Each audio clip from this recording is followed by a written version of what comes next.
వదల ఇదొక psychological thriller movie. Hero యోగి క్యారెక్టర్లో జగపతి బాబు అండ్ ఆ యోగి వైఫ్ ప్రియ క్యారెక్టర్లో లయ గారు చేశారు. ఇక స్టోరీలోకి వెళ్తే అనుకోకుండా యోగికి ఒకరోజు యాక్సిడెంట్ అవుతుంది. యాక్సిడెంట్ వల్ల తనకు ట్రీట్మెంట్ చేసిన అమ్మాయి హముద అసలు పరిచయం అవ్వడం జరుగుతుంది ఫ్యామిలీకి. ఇలా ఫ్యామిలీకి అసలు హముద పరిచయం అయిన తర్వాత ఎలాంటి గొడవలు జరిగాయి, ఎలాంటి చిన్న చిన్న మిస్అండర్స్టాండింగ్ వల్ల తన వైఫ్కి తనకి ఎలా మిస్అండర్స్టాండింగ్ జరిగింది, ఇంకా హముదాని పోలీసులు ఎందుకు వెతుకుతున్నారు, హముదా సైకోలో ఎందుకు బిహేవ్ చేస్తుంది, హముదా నుంచి యోగి తన ఫ్యామిలీని కాపాడుకోగలడా అనేదే స్టోరీ. మూవీ స్టోరీ అయితే ఫస్ట్ నుంచి లాస్ట్ వరకు ఎలాంటి కొత్తదనం లేని రొటీన్ స్టోరీనే. ఇంకా హముదా ఒక ఫ్లాష్ బ్యాక్ స్టోరీ విషయానికి వస్తే ఆ స్టోరీ అసలు కన్విన్సింగ్గానే లేదు మూవీ మొత్తంలో.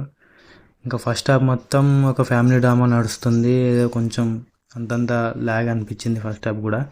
సెకండ్ హాఫ్లో ఒక ట్విస్ట్ ఉంటుంది, ఆ ట్విస్ట్ తర్వాత అది కూడా అంతే, ఇంకా మొత్తం బోరింగ్గా ఉంటుంది సినిమా మొత్తం. బీజిఎం బాగుంది, లయ గారు, జగపతి బాబు గారు వీళ్ళ యాక్టింగ్ కూడా బాగానే ఉంది. కాకపోతే ఈ రొటీన్ స్టోరీ వల్ల కొంచెం డిసప్పాయింట్ అనే చెప్పొచ్చు. ఇంకా హముదా అనే క్యారెక్టర్లో కూడా కొంచెం వైలెంట్గా పెట్టుంటే బెటర్ ఏమో అనిపించింది సెకండ్ హాఫ్లో. కానీ ఏదో చూసినంతసేపు సీరియల్ చూసినంత ఫీల్ వస్తుంది అంతే, దాని పెద్దగా ఒక మూవీ చూసినా ఫీల్ కూడా రాదు చూసినంతసేపు అయితే. మూవీలో లయ గారి క్యారెక్టర్ క్లైమాక్స్లో తప్ప ఎక్కడా కూడా ఏ సీన్లో కూడా పెద్ద ఇంపాక్ట్ అయితే లేదు. జగపతి బాబు గారి యాక్టింగ్ అయితే యోగి రోల్లో చాలా అంటే చాలా బాగా చేశారని చెప్పొచ్చు.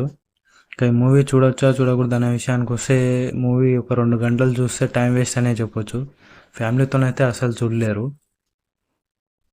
సైకలాజికల్ థ్రిల్లర్ మూవీ బదులు ఒక కామెడీ ఎంటర్టైనర్ మూవీ తీస్తే సినిమాకి మంచి రెస్పాన్స్ వస్తుండే.